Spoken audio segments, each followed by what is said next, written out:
Olá, bom dia para mim e boa tarde ou boa noite para vocês, todas, todos e todos. Começo por agradecer à FAMPROF por essa oportunidade, pelo convite e pelo privilégio de me permitir partilhar esta mesa com duas pessoas que eu estimo muito. Como disse a Isabel, nós nos conhecemos na pré-história disto tudo, e ainda cá estamos. Ahm, e a Isabel quer lhe prestar aqui uma homenagem porque foi das primeiras pessoas na academia que entendeu que a produção de saber é também um laboratório de fabricação de políticas públicas. E não se pode fazer ciência sem ter raiz na sociedade. E muito cedo ela permitiu-nos dialogar, às vezes em divergência, outras vezes em concordância, mas dialogar. É importante que aprendamos a dialogar sobre os temas que importam. E o tema que mais importa é a solidez democrática de qualquer projeto de sociedade, e não uma sociedade viável com racismo. E por isso quero agradecer não só o percurso, mas também esta generosidade militante académica, não é? Agora que também me encontro desse lado de cada barricada da academia, entendo o quão importante é este diálogo. E quero também saudar o Danilo. O Danilo é um companheiro de lutas e ele é aquilo que eu costumo catalogar como ahm, da tradição radical negra.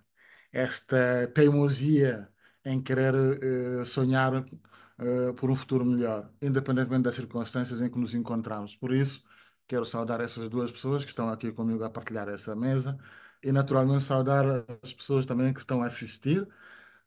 E dizer que facilitaram a vida, porque eu tinha uma intervenção toda escritinha e bonitinha, eu vou deixar isso de lado.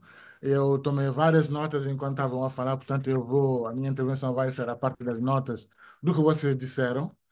Ah, e sobre isso, para fazer algumas considerações, depois passar a palavra, porque acho que isto é muito mais importante nós discutirmos entre nós do que cada um de nós vir aqui dizer mais coisas e tal, ainda que seja mais importante, é porque a Isabel fez uma síntese eh, do ponto de vista teórico e político do que nós queremos, e o Danilo fez aquilo que sabe melhor fazer, que como é que o ativismo produz saber e ciência, mas também propostas políticas. Então eu vou muito saltar em cima disso. Aliás, fazer um reparo.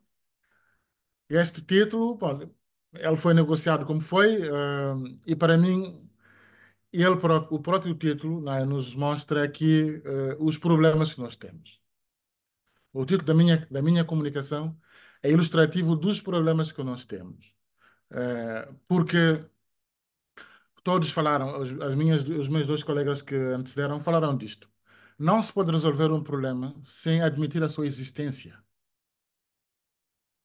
Esse é o grande problema da questão racial em Portugal.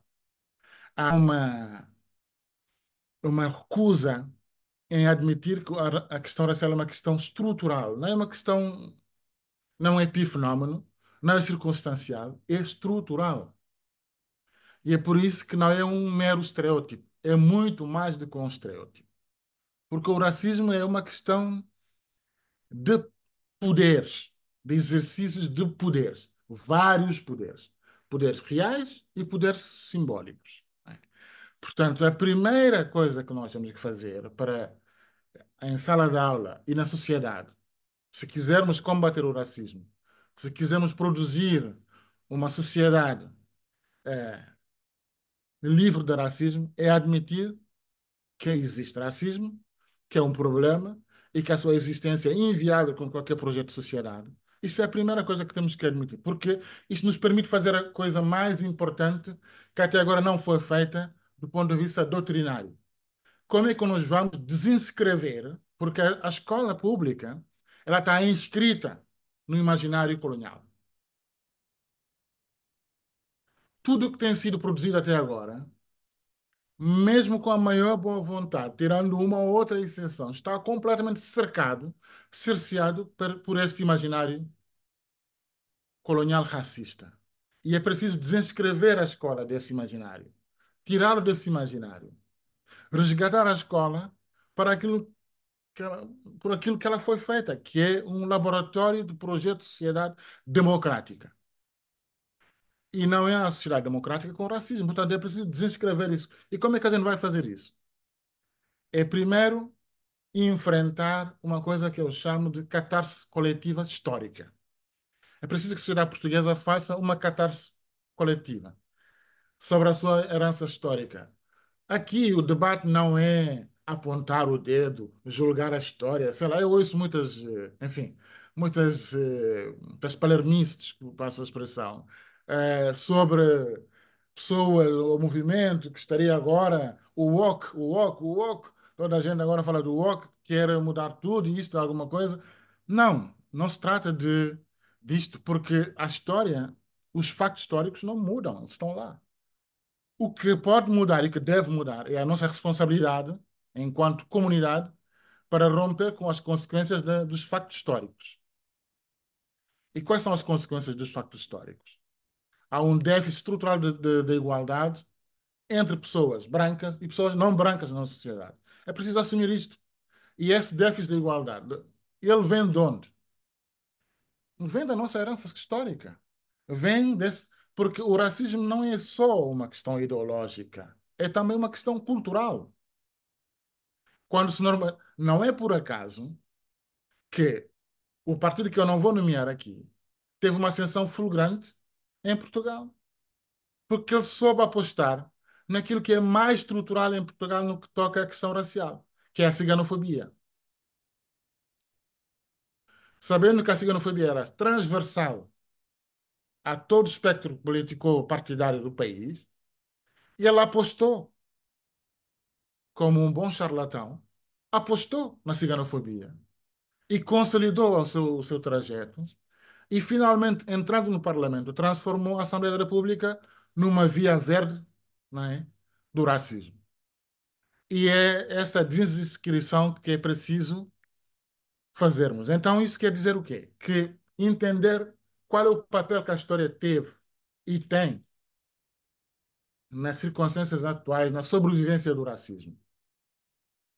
Como é que é possível o país como Portugal, como disse a Isabela há pouco na sua intervenção, o país que teve a maior responsabilidade no tráfico transatlântico, não tenha quase nada, não há nenhum debate público sobre a questão da escravatura. E é preciso lembrar que o racismo não caiu do céu, não é? É porque a escravatura foi um projeto de expulsão de pessoas da própria ideia da humanidade. E esse projeto de expulsar pessoas da ideia da humanidade que alavanca o racismo, é o bojo estrutural do racismo. Essa ideia da estratificação ou de expulsão das pessoas da humanidade é o que faz com que as pessoas normalizam, é o que faz com que o racismo deixe de ser só uma ideologia e passa a ser quase uma cultura. As pessoas acreditam que é assim, é normal, não é? Não é por acaso também que o tal charlatão, quando ele fez a sua primeira manifestação, a seguir à manifestação do 6 de junho de 2020, que foi a maior manifestação antirracista da história contemporânea de Portugal, ele fez uma manifestação a seguir, uma semana ou 8 dias depois, em que ele tinha uma tarjeta a dizer Portugal não é racista. Ora, eu sempre traduzia aquela faixa com a seguinte frase: Portugal é racista e depois. E depois. Porque há uma cultura, se quer normalizar a ideia de que o racismo é uma coisa normal. Então eu creio que nós temos, tirando algumas notas do que eu ouvi, é preciso retirar a doutrina educativa da ordem colonial, do eurocentrismo. Preciso resgatar a escola dessa teia em que ela está completamente emaranhada. E é preciso também sair desta lógica da escola pública ou da educação como produto. A educação não é um produto transacionável, onde a competição é a regra E então em que nós vemos com os estudos que a Isabel mostrou, a razão pela qual jovens não brancos são orientados para fileiras, para profissionalizantes, tem a ver com a questão da competitividade econômica, do modelo econômico de sociedade que nós temos e do modelo econômico de gestão da própria escola. O que é que o que é que nós privilegiamos? É a educação ou a instrução? Porque se é educação, o projeto é mais nobre, é mais vasto. Sem instrução é outra coisa qualquer diferente. Se a escola se resumir apenas a ser um espaço meramente de instrução, o que a escola vai fabricar não são cidadãos, mas são consumidores, não é? Ou trabalhadores precários e por aí fora. Mas não fabricará, não produzirá cidadãos que poderão não só contribuir para construir um imaginário coletivo em que todo o tipo de violências são moral e eticamente inaceitáveis, mas sobretudo porque são também dispostas e dispostos a fazer parte desse projeto. O que nós estamos a fazer na escola é vamos encher coisas na cabeça dos miúdos para poderem resolver a sua vidinha e a nossa responsabilidade coletiva se limita a isso. É preciso retirar a escola deste, deste conceito, deste imaginário. A escola não pode ser apenas um receptáculo de instrução. Tem que ser uma plataforma de educação. E a educação, ela não tem idade de começo nem de fim. É um processo permanente, porque é um processo de construção de vidas coletivas, em que as pessoas, cada uma assume uma responsabilidade de contribuir para o bem-estar coletivo. E isso significa que nós não vamos deixar ninguém de fora, nem para trás. Ora, a escola tem deixado muita gente de fora ou para trás, em função da sua cultura, religião, cor de pele, orientação sexual, e tudo isso tem a ver com estratificação social que herdamos da ordem colonial. Então, como combater a violência racial na escola é primeiro sair da ordem colonial, retirar a escola da ordem colonial, que é da ordem eurocêntrica. Quando falamos da ordem colonial, não é o que sobrou, são os sedimentos ideológicos, doutrinários, culturais, da forma de ver a diferença. Quem é diferente, né? E de achar que o alfa e ômega dos arquivos da humanidade começam e acabam a partir de uma perspectiva eurocêntrica. É preciso redefinir isto, sair dessa. E essa redefinição conceitual e programática é importante porque também ela vai permitir ter um olhar diferente sobre para onde é que vamos recentrar a escola. Para que é que a escola serve? Para que serve a escola? A escola serve para construir um projeto de sociedade, como eu disse há pouco. E esse projeto só é sustentável e só é viável não apenas por razões ético-morais, mas inclusive por razões pragmáticas. Eu não costumo poupar nas palavras. A sociedade ocidental está em decadência. Ela não tem viabilidade nenhuma se ela continuar a fechar-se na ideia da branquitude. O mundo já não é o que era. Portanto, mudou. Não há nenhum padrão de cor, já que estamos a falar. Eu não gosto muito dessa ideia das cores, mas compreendo. Ahm, Porque eu não sou negro, eu não acho que ninguém aqui na tela seja branco. Mas, enfim, são outras questões teóricas, podemos um dia falar sobre elas. Mas o mais importante é saber que tipo de projeto humano, de humanidade é que nós queremos construir. E isso não se coaduna com a manutenção do ideário racista, porque é inviável, materialmente, inviável, insustentável, para ainda eticamente ser completamente inaceitável. Então, a questão racial não é só uma questão de falha moral. É aí que eu quero chegar. Porque na escola, muitas vezes, o que faz com que temos falhado ainda em garantir um combate efetivo à questão racial é que fomos educadas e educados a acreditar que o racismo é uma falha moral. É muito mais que isso. É, claro, uma falha moral, porque é uma falha substancialmente ética, né? Mas é, sobretudo, um projeto. O racismo é um projeto de sociedade. E a democracia tem que ser um anteprojeto, um contraprojeto do racismo. Porque enquanto nós acharmos que a diferença não serve para enriquecer, mas para dividir ou para estratificar, significa que nós estamos. Isso não é um projeto democrático, porque em democracia, para já há, como dizia o Danilo, a contenda, a confrontação. Ela não é sempre negativa. Dela podem surgir soluções para o bem, para o bem coletivo. Então é bom que a escola também seja este espaço onde as diferenças são mobilizadas para o bem comum, onde a educação é vista como um bem comum, um bem público, não um produto transacionável, não uma plataforma para exercitar ou aperfeiçoar uma lógica capitalista de gestão da educação. Porque o que sustenta o capitalismo racial, como nós o chamamos academicamente, para além da competição, é a ideia da superioridade e da posse e do privilégio simbólicos.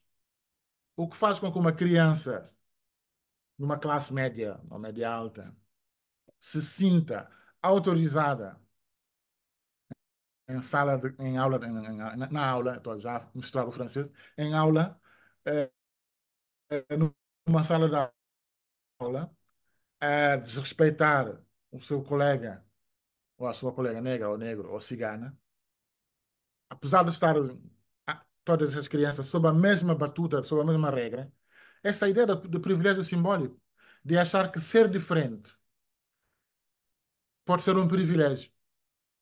E é um privilégio em muitos casos. Ser branco é um privilégio, em muitos casos. E se os professores não forem formados para entender, saltando sobre aquilo que o Danilo falou, a branquitude não é uma identidade, mas é uma ideologia, ou é uma forma de estar, então qualquer crítica à questão racial é vista como sendo uma crítica identitária, ou biológica, ou sectária. Quando se critica, quando se criticam os privilégios, o que se faz é mostrar como, ao longo da história, pessoas ou comunidades beneficiaram de determinados privilégios em função de convenções que foram criadas sobre como interpretar a diferença de cor ou de cultura ou de religião. E é esse trabalho que nós temos que fazer. Retirar a escola dessa ordem colonial, dessa perspectiva eurocêntrica, e repensar a escola como eh, uma indústria, de- não apenas, não só do passado, mas também de arquivos do presente. E os arquivos do presente é como vamos garantir dignidade, é a palavra-chave para combater o racismo.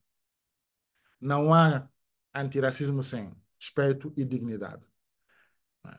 E são as duas palavras que são essenciais para a nossa humanidade. A nossa humanidade é centrada sobre essas duas palavras: respeito e dignidade. Depois o resto pode-se negociar, mas essas duas são inegociáveis. O respeito e a dignidade são elementos inegociáveis em democracia. E se não tivermos essa consciência de que qualquer pessoa, sobretudo quando criança, que está perante nós, merece o respeito por aquilo que é, mas sobretudo merece que a sua dignidade seja preservada, porque antes dela ser negra ou cigana, ela é uma pessoa. Ou seja, é preciso inverter o chip.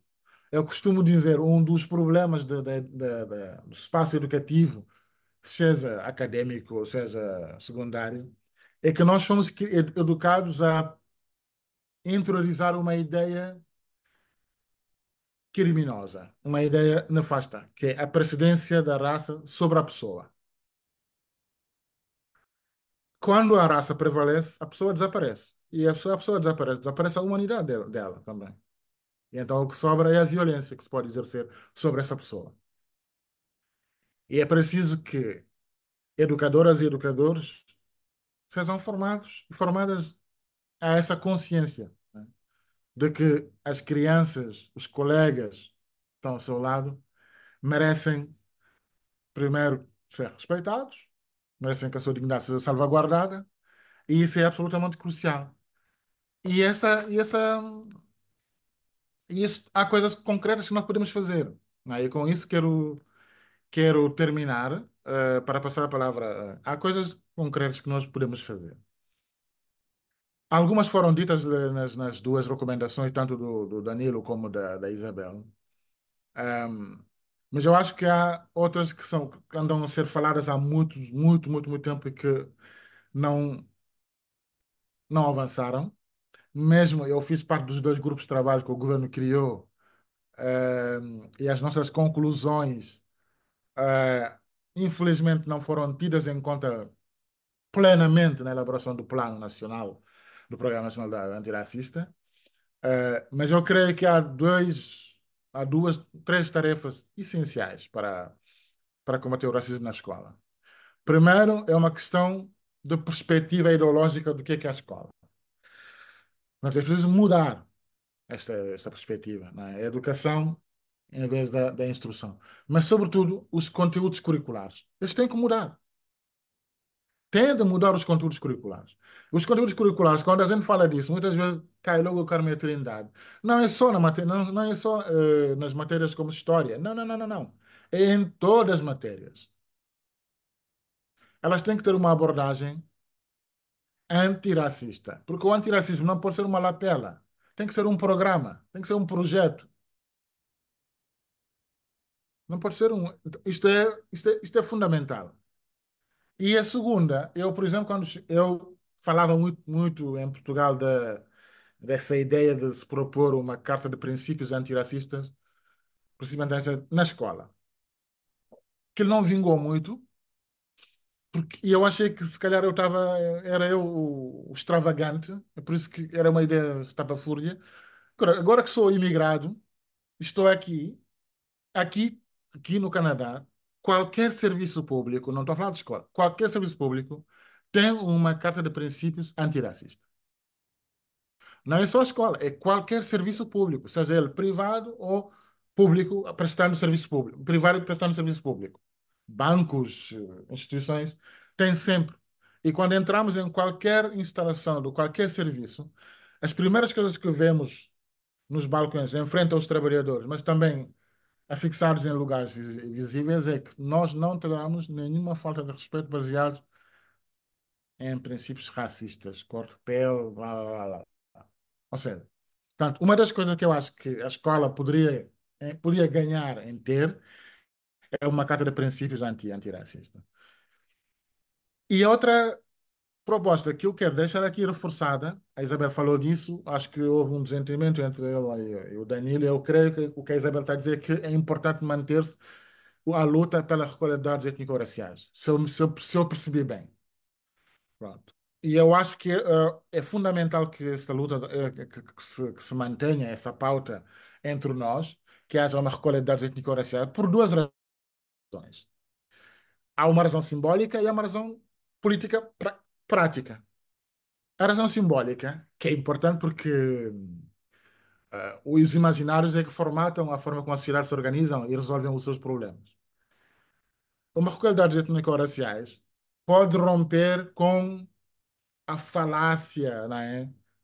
De um Portugal único, monocolor, desfaz essa ideia e mostrará o quão diversos somos, o quão diversa é a nossa sociedade. Nós somos muito, e ainda bem. Há portugueses de várias origens, de várias cores, vários credos. A qualidade ajudaria a mostrar um mapa. Mas o segundo aspecto mais importante para a recolha de dados étnico-raciais é que, para resolver um problema, é preciso conhecê-lo melhor. Ninguém vai resolver a questão racial a partir da proxy só. É preciso conhecer a realidade. E para conhecer a realidade e para, sobretudo, definir políticas públicas da melhor forma também. Que não sejam só políticas públicas ad hoc ou avulsas, conforme as agendas político-momentâneas, partidárias, mas que seja, de facto, um programa inscrito na responsabilidade pública do Estado em criar uma sociedade em que a igualdade é uma componente essencial. Porque sem igualdade não há democracia.